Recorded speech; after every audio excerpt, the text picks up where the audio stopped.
All right, welcome back. We are here for episode 2. We're going to preview the NFC today, but first, we'd really like to just thank everybody. Overwhelming feedback over last week. I mean, fantastic. I'm walking around at work, and guys are hollering at me about our takes, complimenting me on Zeb's skill set, not necessarily mine, and how well he does behind the microphone. They said he's a natural. I think he's found his calling, and this is what he loves to do. So I'm just kind of along for the ride. But yeah, thank you for your likes, follows, watches, views. Absolutely, means the world. Things you can do to help us is like, subscribe, and share. I mean, if you do that, helps us get out there a little bit more and spread the love. We're gonna get started here with the NFC here pretty quick. But how was your week this week? It was an okay week. I think that just preparing for college. I go to school tomorrow. Literally is my first day of college. Big step. It'll be very interesting to see. It's been a kind of an information overload, but I'm sure it'll be all right. I just gotta do my thing. I hear you. For me, I mean, another week at work. 18 years in my current work, but from a sports side, we're both wearing baseball jerseys today because it's still baseball season. And this week, one of our favorite sporting events, Little League World Series, is going on. I always love watching some Little League World Series. Got to see some great finishes. And didn't get to see it yesterday, but I think there were a couple upsets. I think the boys from the Caribbean, Curacao, took care of Chinese Taipei, who was if you could bet on the Little League World Series, man, I would have lost yesterday. Yeah. And then I think the kids from California upset Texas, too. So we've got a championship game coming out of both losers' brackets, I think. So nice. Yep. Always fun. Always fun. And last night had a great charity event. We call it Mossy Stock, and we support the American Cancer Society. Some great local live artists from here where we're broadcasting from in Chillicothe, Ohio. So very cool night, some very talented people, and some very good people. Appreciate all the donations last night for that. So with that, we'll dive right in. Where do we want to start? Last week we started kind of what we thought was the bottom division in the AFC. Do we want to keep that same format? I think we're gonna start with the NFC South. I think that's I wouldn't say it's like bottom feeders. I think there's teams that could shake it up, and I think it's going to be a very competitive division. But at the same time, I just don't think the teams that are at the top are good enough to compete with the teams at the top of the other divisions. I got you. A lot of change, but a lot of question marks. Yeah, absolutely. I think the top of that division, we're just kind of uncertain about how good or bad these teams could be. I agree. Yeah. So I think just starting off is the Buccaneers, who have the biggest question mark out of any team. Tom Brady's gone. Bruce Arians has been retired for a couple years now. That defense still has certain pieces located in certain places. Of course, they have a decent wide receiver room. They have Mike Evans on that team still. The huge question mark, obviously, with this team right now is just QB. Is the QB going to be able to step up? And, I mean, we're talking Baker Mayfield is the starter right now. And when it takes you almost it's 2-3 weeks before the season, he was named the starter, and he was battling with Kyle Trask. So that's not a good sign. Kyle Trask has been in the league for a long time as a backup for that Buccaneers team. Was a great Florida quarterback, but he's one of those guys that was hey, I'm good in college. Why not take a shot at me in the NFL? But it's a lot of uncertainty around that guy. I think the QB uncertain will be a theme. The AFC, it was just bam, bam, bam. We're going from team to team. Absolutely. QB over QB, and then we get to the NFC, and you're who's the best quarterback over here?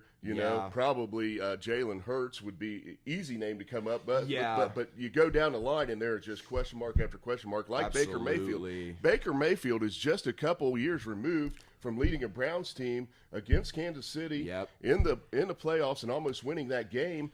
Can he find that magic again down here? I don't think so. Right? I don't think he has. No. The roster's not there. No. Really a revamp.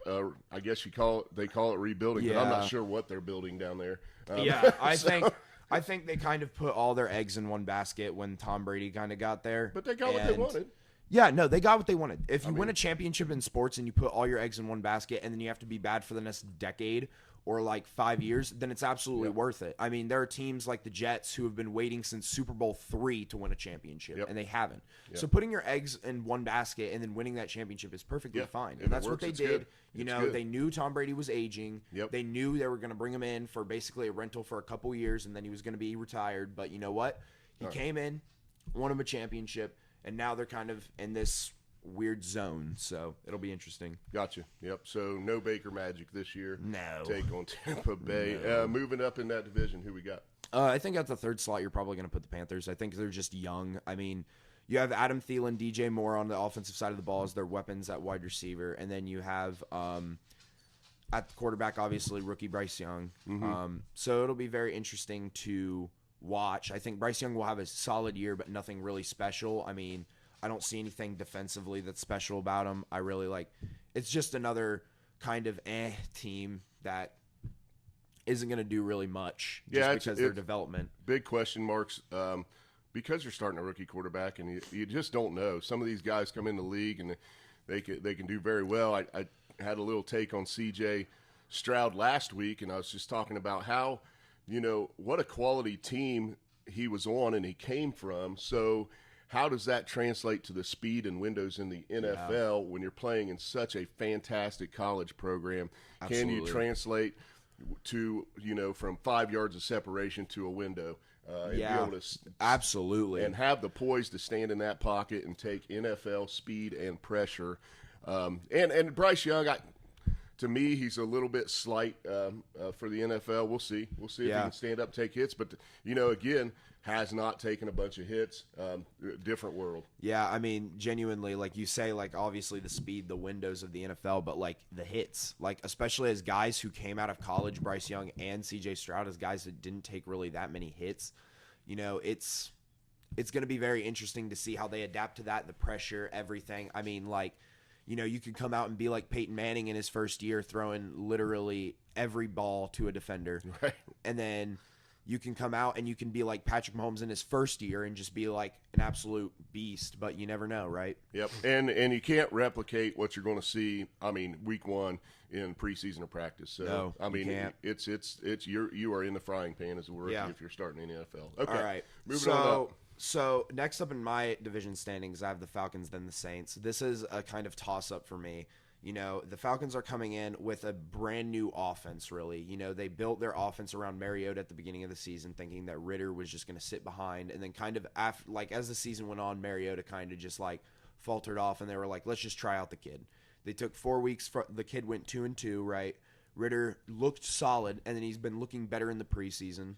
He's been looking like a solid quarterback. You know, they drafted Bijan Robinson at the running back spot. They have 3 1,000-yard caliber running backs in that back room, so you have depth at that position, which as a rotating them, that could be an absolute amazing plan to have just as the run game, especially behind an offensive line that was very good last year in the NFL. And then that's not even talking about the weapons on the offensive side of the ball like Kyle Pitts and Drake London. But on the other side, the Saints defense was really good last year. Like arguably a top 5, top 10 defense. Yeah. And on top of that, you add a better quarterback than Andy Dalton and Derek Carr. So. Back to the Falcons a little bit on the defensive side of the football. We were talking about this team, I thought, earlier this week, and not too shabby.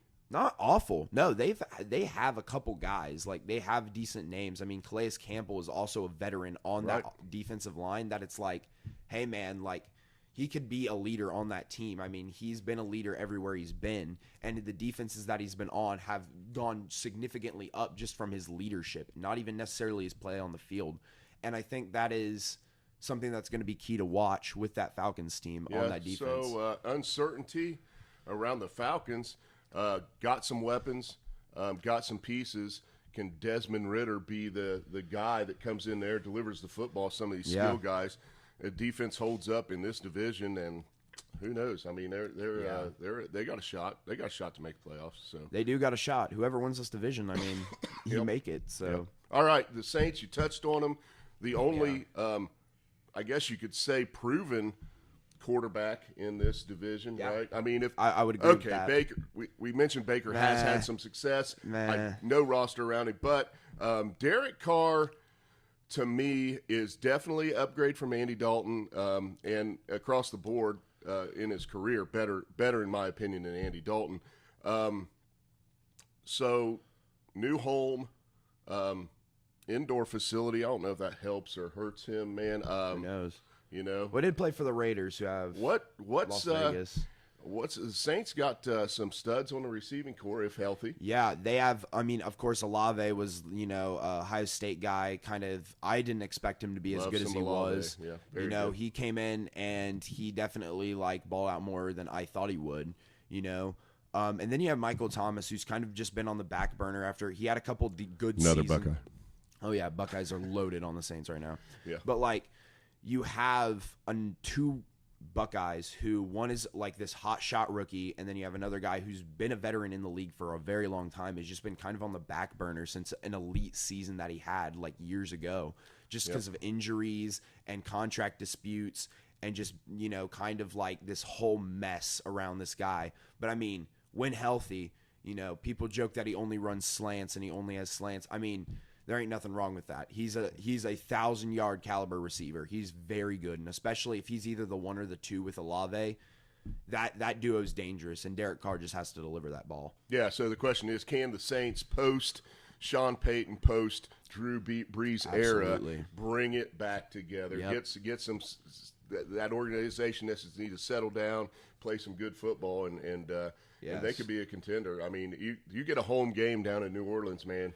No doubt. The playoffs, I mean, genuinely, if that team can get it together on the offensive side of the ball and Derek Carr can deliver it, if they can do that and their defense stays consistent like they did last year, then that team is dangerous. I mean, very, very dangerous. I mean, if you have a top 10 defense already and you have Derek Carr delivering a ball to a top, let's just say 10 offense, then that would be something to be afraid of in the NFC. All right. So where are we going next then?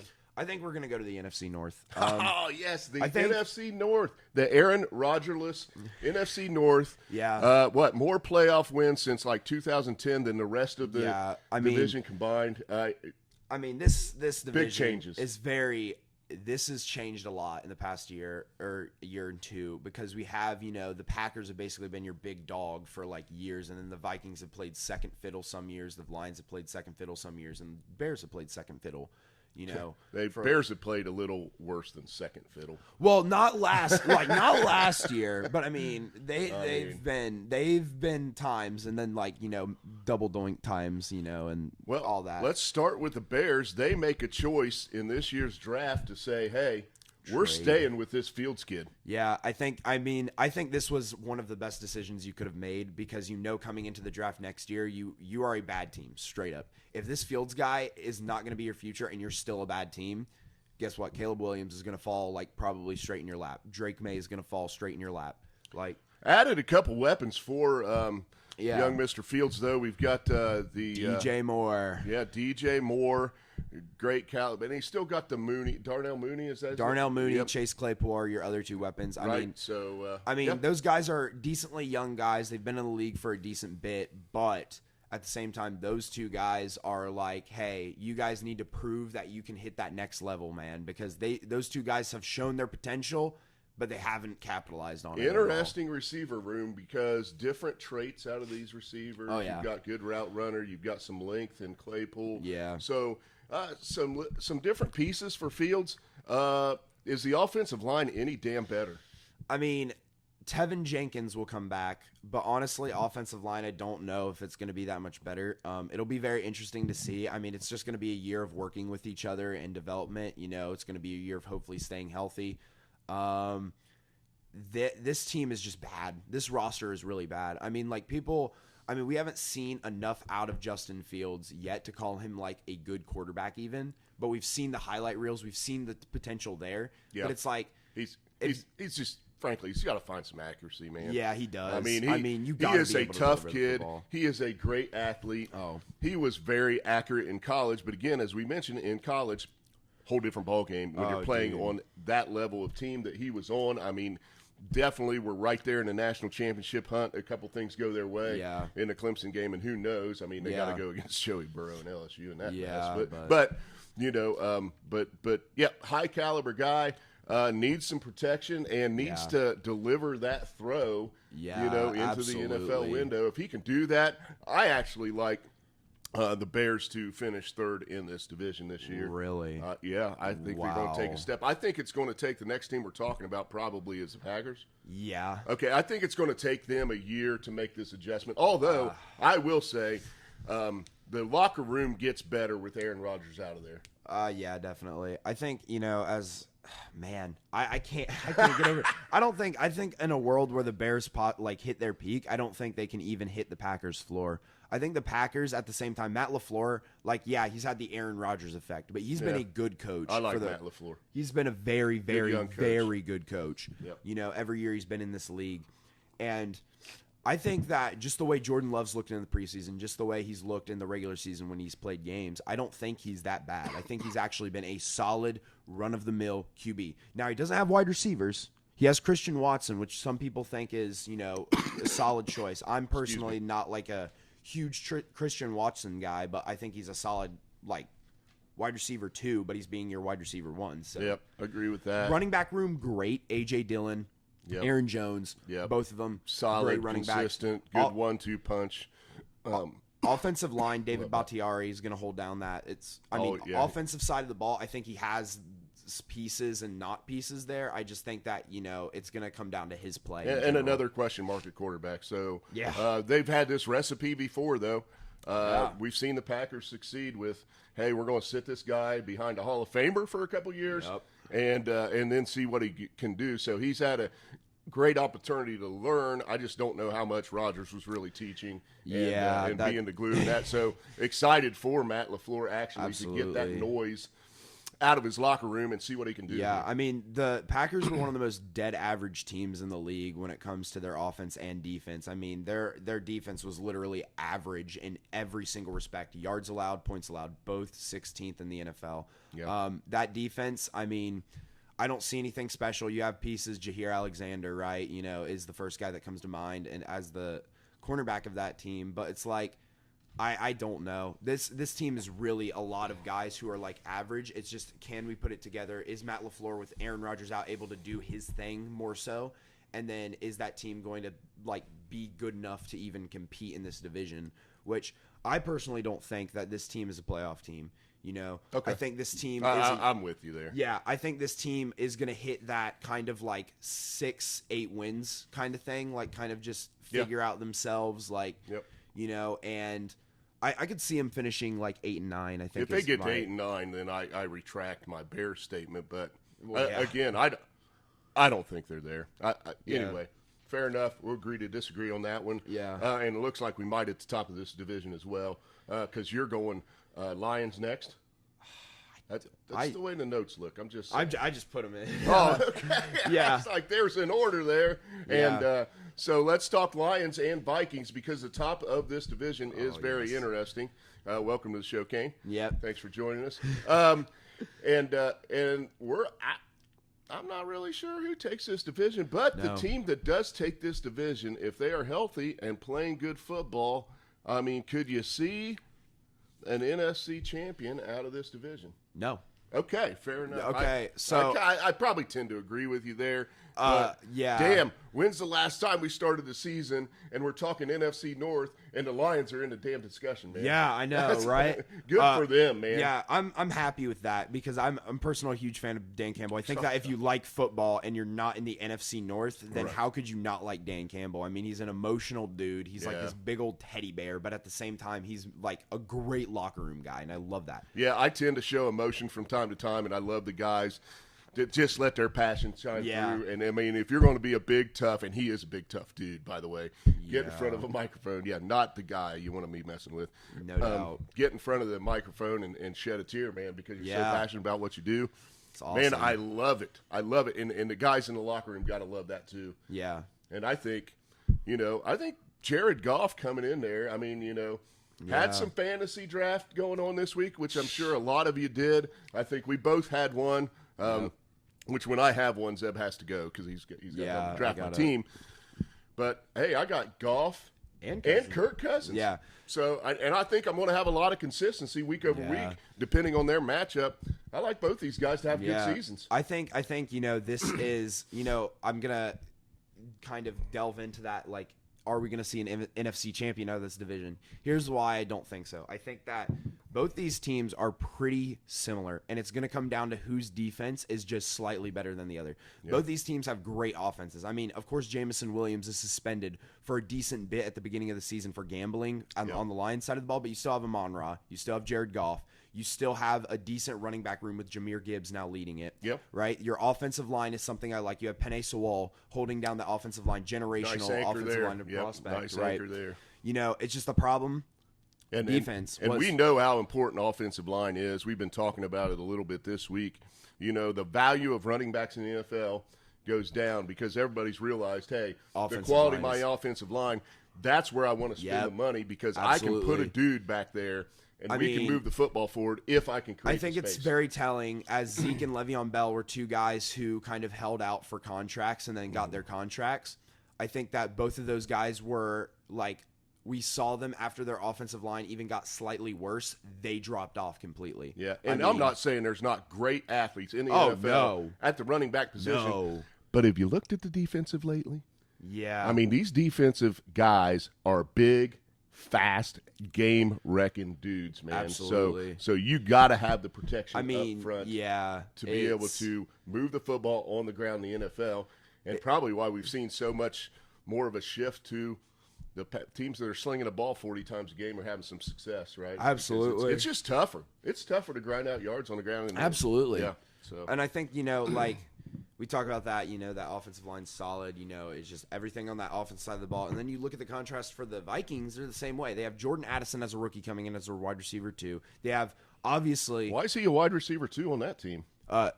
Justin Jefferson. You can't even talk about offense in the NFL without mentioning this guy, right? Dude, okay, listen. If we're talking wide receivers that I've watched all time, like this is he's not like AB in the way he plays, but like he's on that level. I mean, Antonio Brown was like, hey, if I keep going, I could be like sniffing like my Randy Mosses, my Jerry Rices, right? But he ended up dropping off.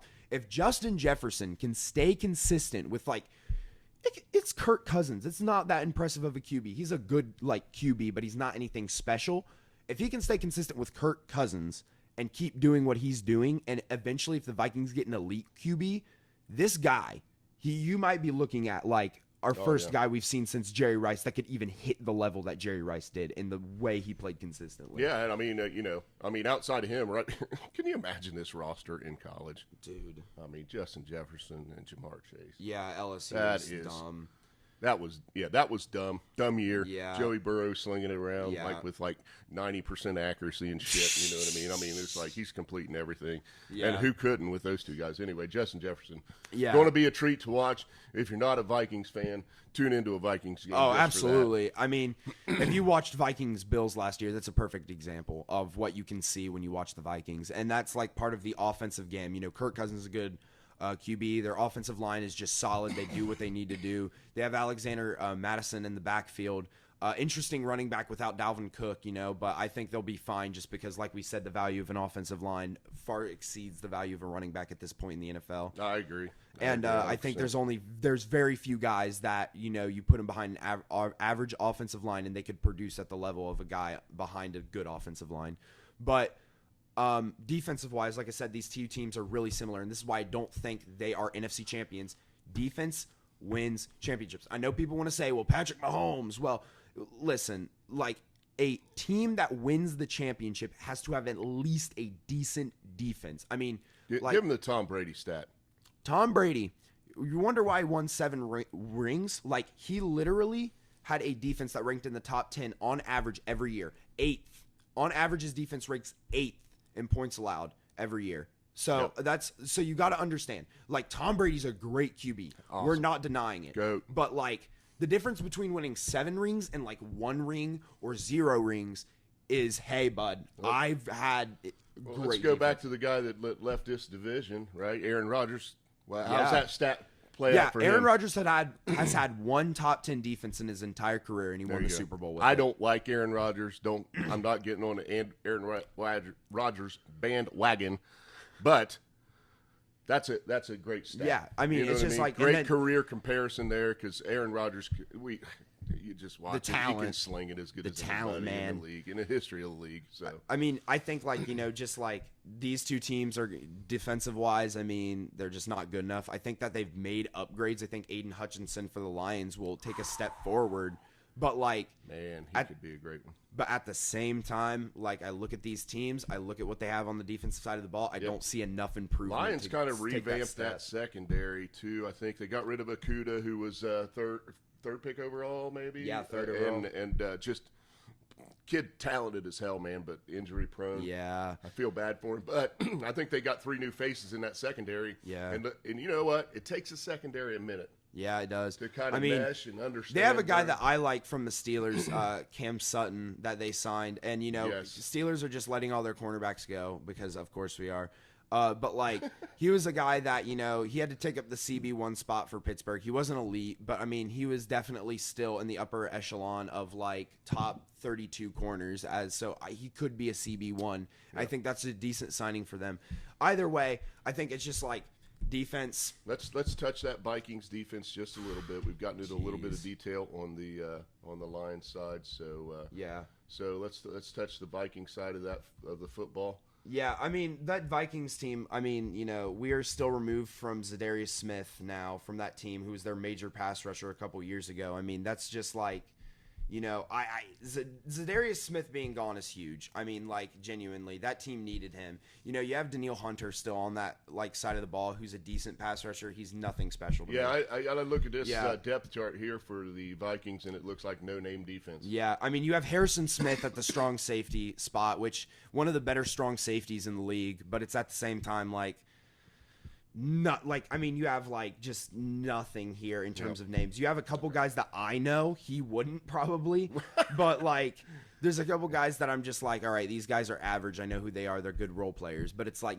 this is an offense or a defense that ranked in the bottom 3 last year as a defense. And I mean, it was kind of masked because their offense was actually really good. I mean, like, but they just like had the points when they needed the points on offense, and then they like, you know, got it done. But 13 wins last year for this team, and I think they look very similar to that this year. Yeah, but it's just like schedule a lot harder. Yeah, schedule a lot harder, and you know that Lions team. Yes. Look, man, Bengals fan through and through. But if I got another team I'm looking at in the NFC to root for, Dan Campbell, Detroit Lions. I'm picking them to win that. I agree. I agree with that take. I think that, you know, just simply, you know, if I would have to, like, you know, take a team out of that division, I'm going to take the Dan Campbell Lions just because I think that they have an easier schedule.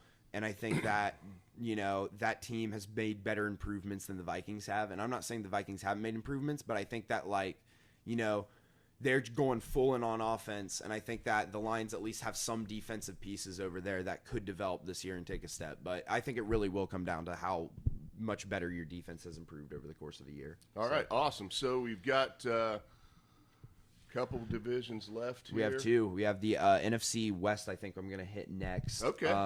I think the NFC West is – I think there's a very interesting – I think you have your 2 playoff guys, and then you have your question mark, and then you have your just bottom feeder. The bottom feeder is the Cardinals. I mean, they're going to have to start Colt McCoy to start off the season. Right. Or Joshua Dobbs.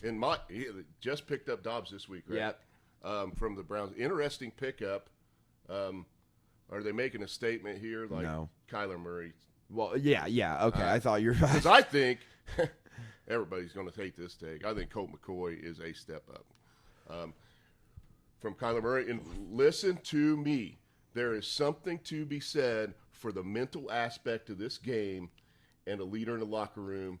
Yeah. And Kyler Murray is not it. If you have to have shit in your contract about playing video games, dude, come on. No, I would say, you know, you're a professional athlete, man. Opportunity of a lifetime. Starting quarterback in the NFL. Yeah, I think, you know, give me I mean, it's very Jamarcus Russell-like. Yeah, it is very Jamarcus Russell. Not disciplined like that. Yeah, and I think Kyler Murray is definitely, dude.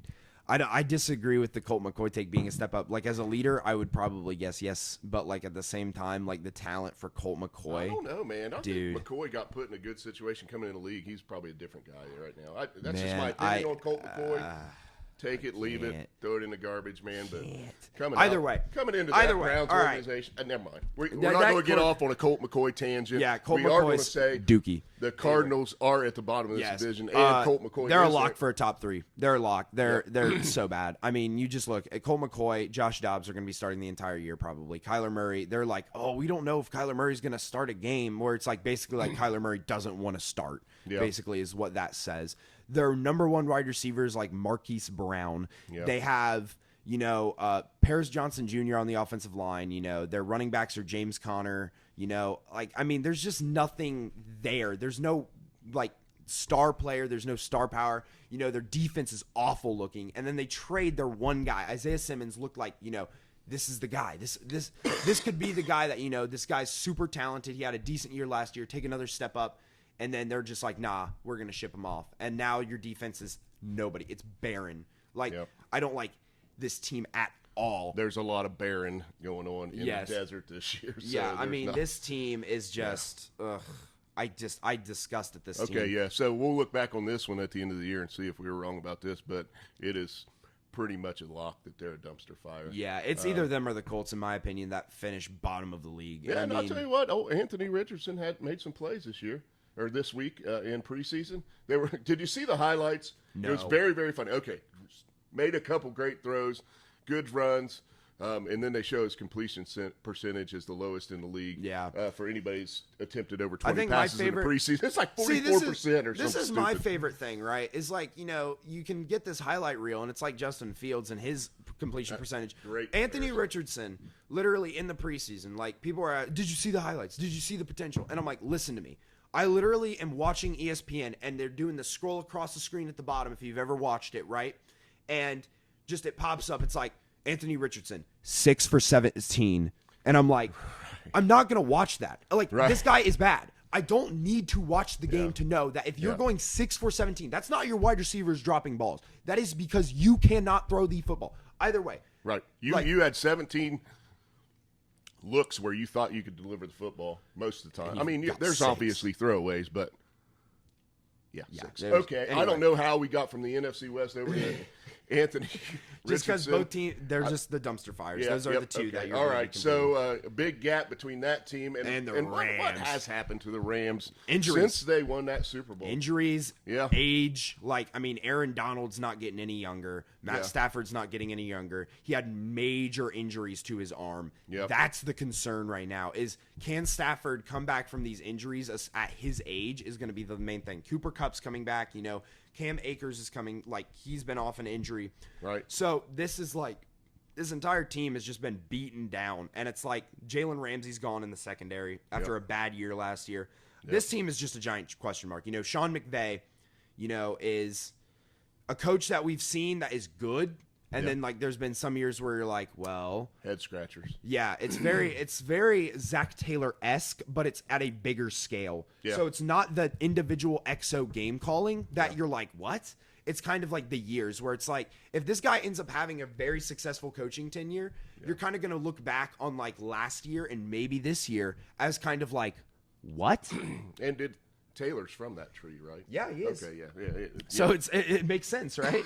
But this team, obviously you have playmakers, stars, names. I mean, they have acquired names over the course of the past 3 years, 4 years to get to that Super Bowl. But at the end of the day, I think they put all their chips in one basket, right? Yeah. They've won their Super Bowl. I don't think Matthew Stafford comes back, and I think he's either a below average to average quarterback. I think Cooper Kupp has another good season if he stays healthy, right? I think meh. Yeah. Rams are just meh.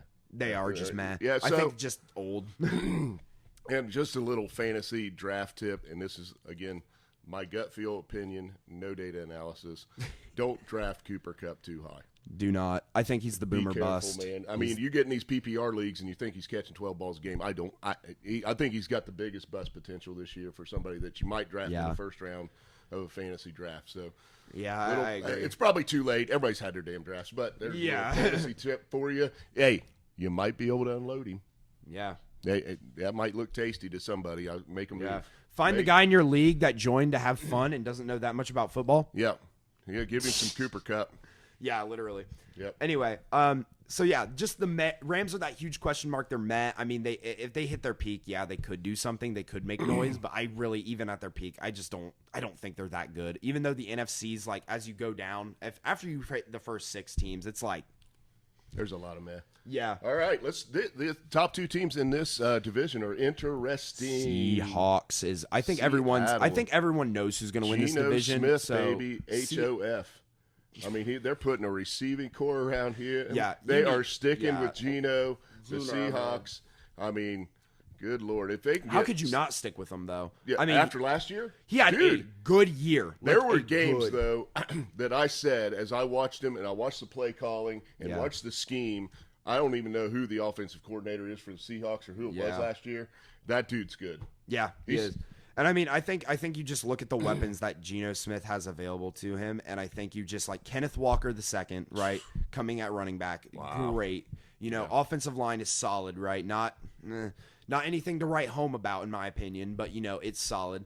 And I think that the real thing, even with Geno Smith, even with the running back, those wide receivers are stacked. I mean, we got an injury. Oh yeah. Smith and Jigba has got a surgery. Wrist. Here we go. He was out his senior year in college, which we all wondered really if he was out or not out or whatever. Which by the time they played in the playoffs, he was like, he was I'm kind of pulling a Jamar Chase there or whatever. He's out right now, which is a big impact on this receiver room. Absolutely. Tyler Lockett is getting a little long in the tooth. Yeah. What a better guy for Smith and Jigba to learn under, though, for consistency, route running, just great. Yeah. Been a great receiver over the years. Yeah. DK Metcalf, freak. Yeah, he's just a freak athlete. But he gives you 250 yards one week and 2 the next. I mean, he disappears, man. That's what you get from your athletic deep ball threat wide receivers like DK Metcalf. I mean, his route running is not ideal, and that's kind of where you get those wide receivers from. And I think this wide receiver room, once Nick Jigba comes back, whether it be, week 1, whether it be week 4, right? We don't really know a timetable. They're kind of keeping it mysterious, yes. If that wide receiver room can come back and Smith does what he needs to do, then that's a great offense, man. That's a very good offense. It's just defensive wise. I mean, they finished, bottom half of the league, very bottom half of the league in points allowed and yards allowed last year. Improvements on the defensive. They got Devin Witherspoon with the 5th overall pick. Picked up a couple guys. I mean, I just don't think it's enough. Their secondary is going to be good. Tyreek Woolen and Devin Witherspoon, on paper, amazing cornerback duo, arguably best in the league if Devin Witherspoon lives up to that 5th overall pick potential. But yeah, I got kind of excited about this team right off the rip.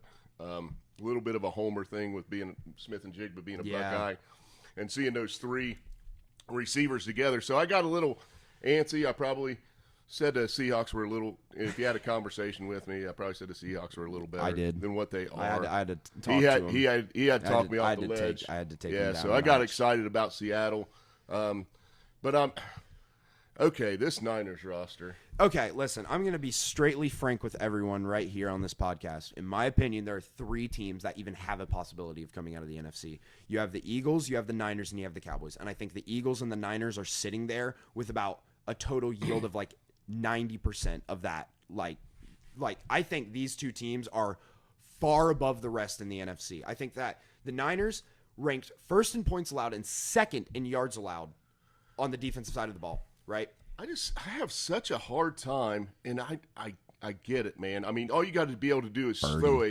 a shovel pass to Deebo Samuel or Christian McCaffrey. Or George Kittle. Or Kittle, I mean, and mix that up a little bit and not fumble a snap, I guess, because Brock Purdy is going to be a top 4 quarterback in the NFC if he starts. And then, I mean, if he gets hurt, I mean, who's the backup?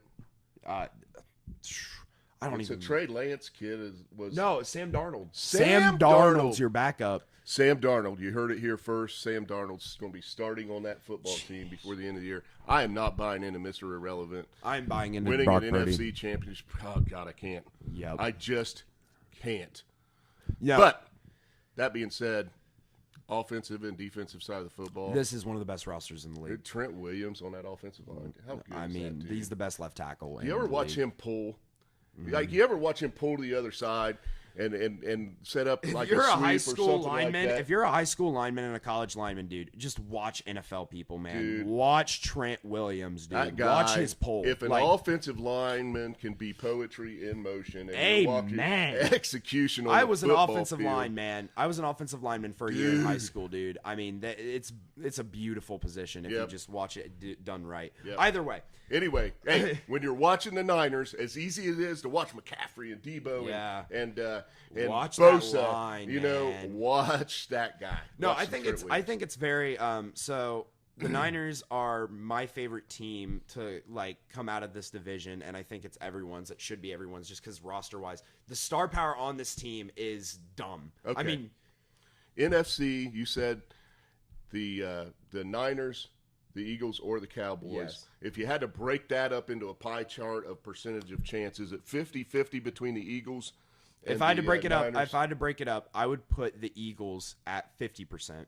I would put the Niners at 40%, and I'd put the Cowboys at 10. Okay. And I can get on board with that. I think that this 49ers team is just coming down to like the quarterback play is like, listen, I think Brock Purdy is an all right guy. He's a guy that will be there and be good enough. He reminds me of the Heineke kid that was in Washington there. Yeah. I mean, but like either way, like you can't deny that this defense is probably going to end up being either best or at least top 3, top 5 in the NFL. This defense is insane. I mean, I'm going to give you 2 names. Fred Warner, right?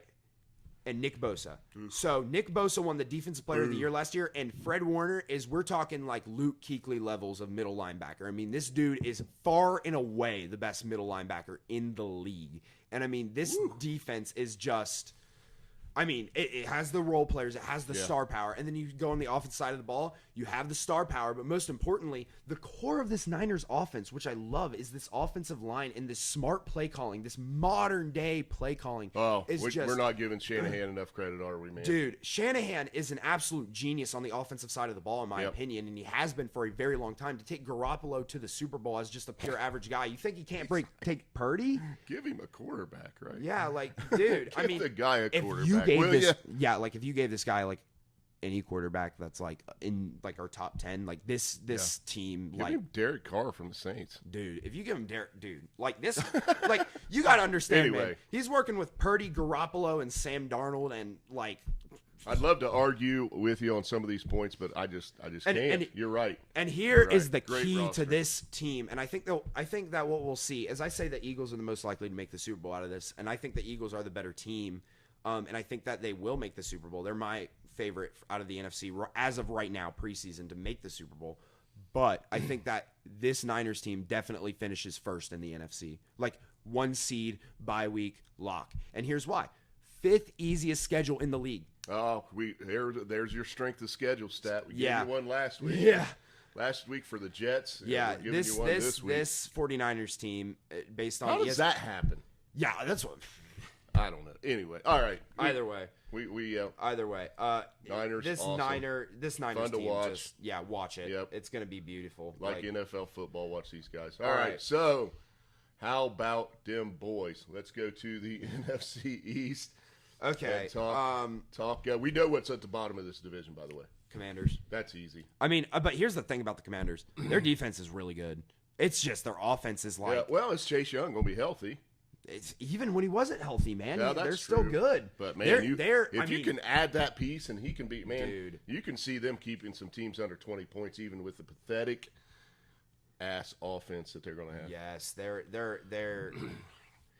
You know what? If they kept Heineke, then I would have some hope. Yeah. You know, but like, listen, like this offense. Is Sam Howell?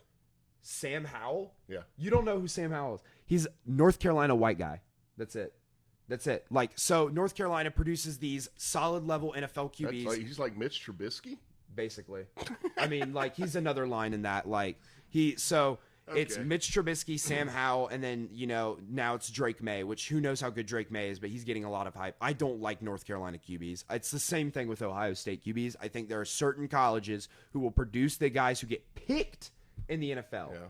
I think we're getting a little bit better at Ohio State, but I agree with you. Over time, man, you got to say. Yeah, I just don't like what recently they've been doing. No. I mean, but like you look at the offensive line. I won't lie to you. C.J. Stroud better than Sam Howell. I mean, yeah. All right, so No get doubt. off the Buckeyes, man. Come on. All right.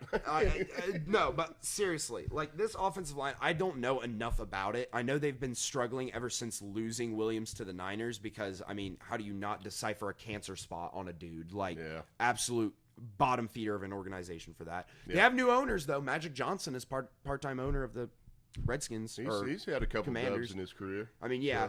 I mean, just very interesting. I mean, this wide receiver room. I mean, Terry McLaurin, Jahan Dotson, Curtis Samuel, like nice, solid. Brian Robinson Jr. as a running back, good. Antonio Gibson backing him up, pretty solid. Just the question mark is just QB. It's like I think what you will see is 5 weeks of Sam Howell where they go 1-4. 2-3, and then you will see a benching, and you will see Jacoby Brissett step in, and there'll be just another kind of like between the like bottom feeders. They're not a bottom feeder. Brissett's a great backup, man. I know he's honestly a solid starter. I would love to have that guy on my roster as the guy. If something happens, that guy coming in. He's won some football games, man. I mean, yeah, he's been in the league for a while. And he's won some football games on some crappy teams. He's started. I mean, he has started in the league multiple times for multiple different teams. Yeah, so, I don't like I said. Sam Howell, I just think that.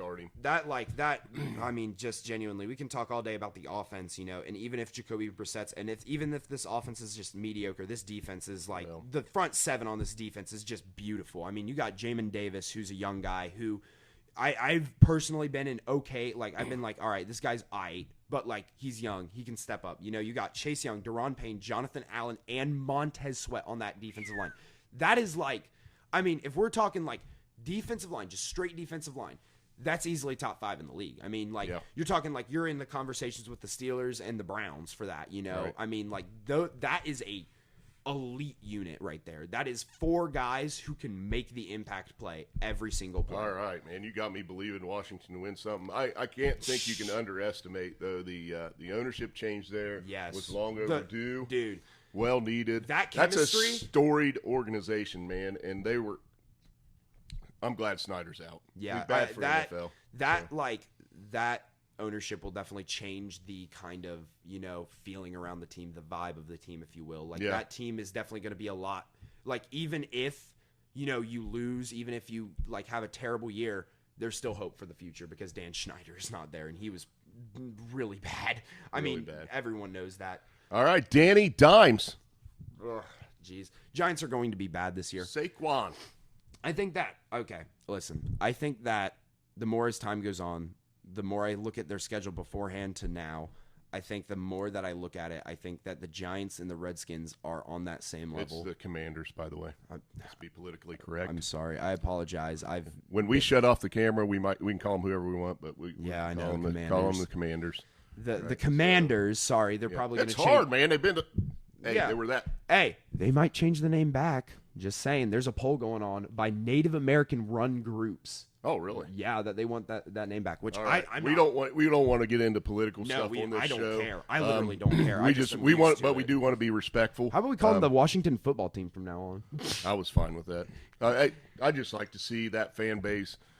And that historically great franchise. They've got some legendary teams. Oh, dude, Doug Williams. Yeah, Doug. Yes.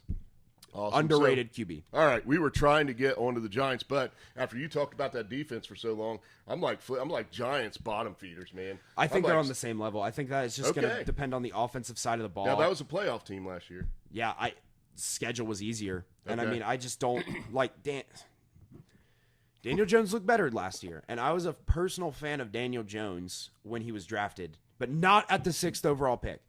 He was there with me on draft day. I'm like, Daniel Jones has the potential to become the best QB in this draft class because we had Dwayne Haskins, we had Kyler Murray, and I'm like, he has the potential to become the best QB in this draft class. And I'm like, they're going to take him. Yeah, he is.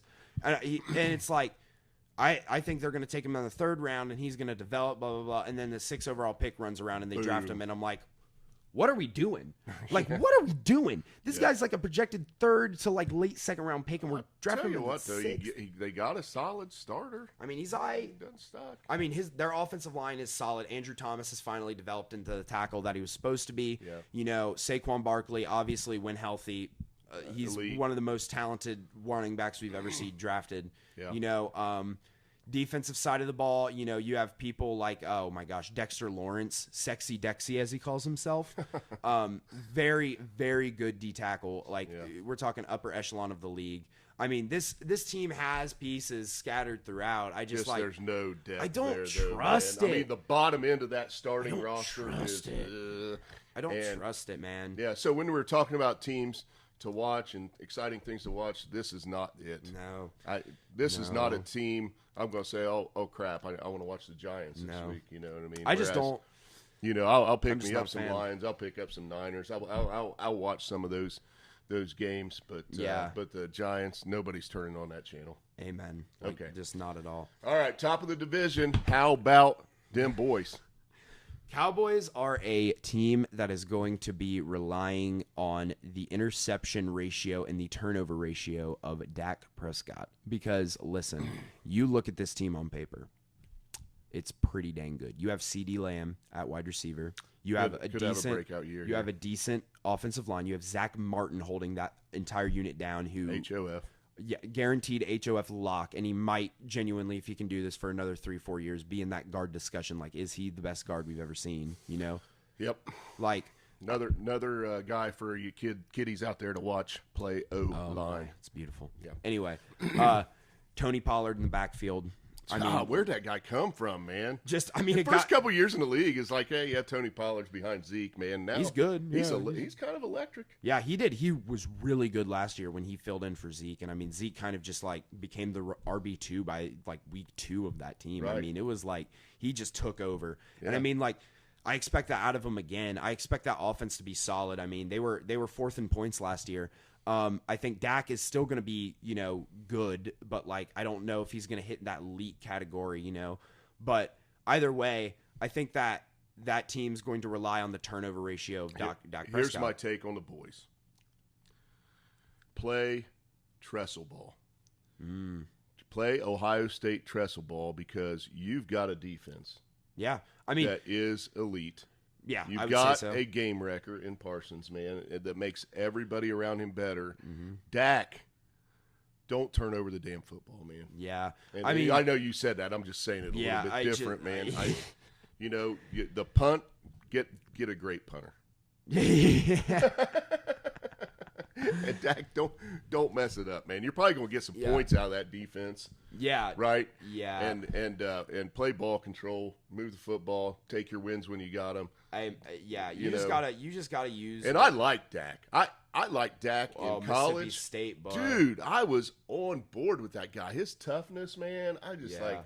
He would come out of those games with like paint and dirt and just everything all over him. So I think he's got toughness.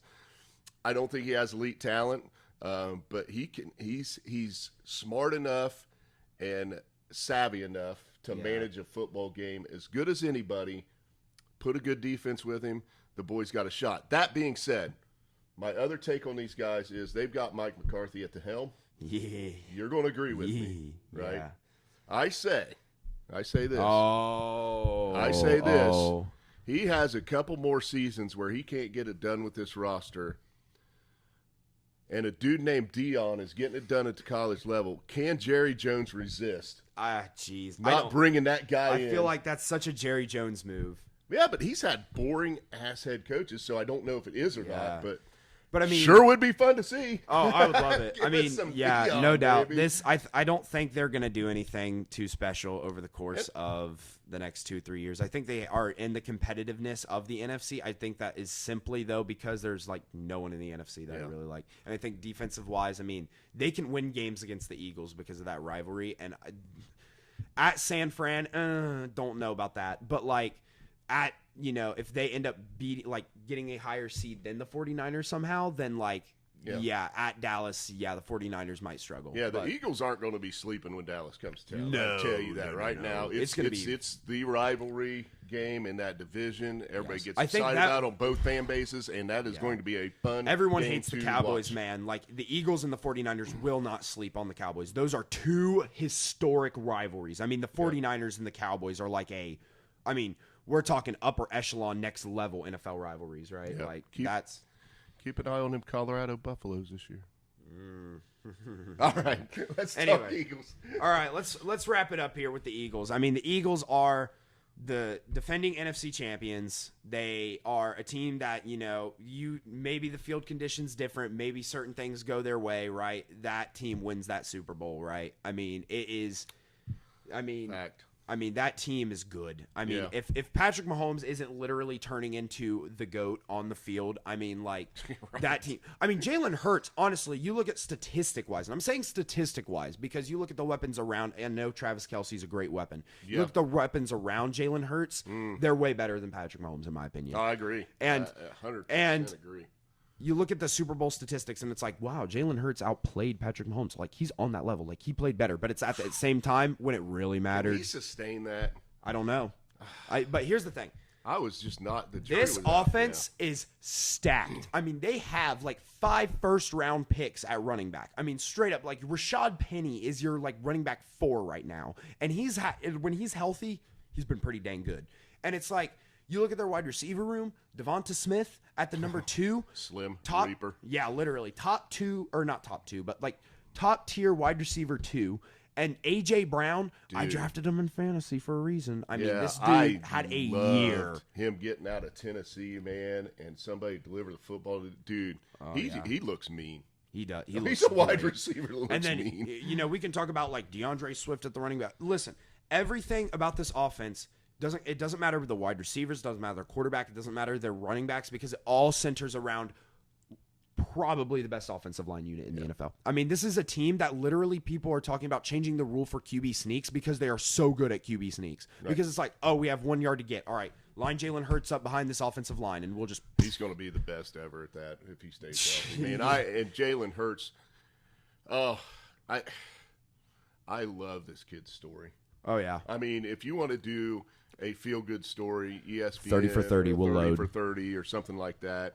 Do it on Jalen Hurts. Absolutely. The kid's got mental toughness. Yes. Like out the yin-yang. Gets sat down in a national championship game, and just his poise and maturity through that whole situation, and now how he's handling himself in the NFL. And, I talk about this all the time, is a guy that can cement a locker room and bring them together and just he's just a quiet leader.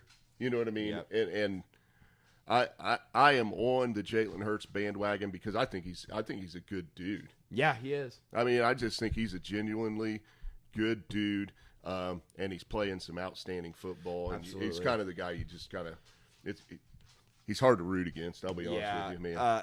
And then unless you're a Cowboys fan, then you hate him. Cowboys fans hate I would everything. hate him. I would want to say, Cowboys. Hey, I will flip flop you quarterbacks today. Yeah. Right. Yeah. But either Sorry, way, fans.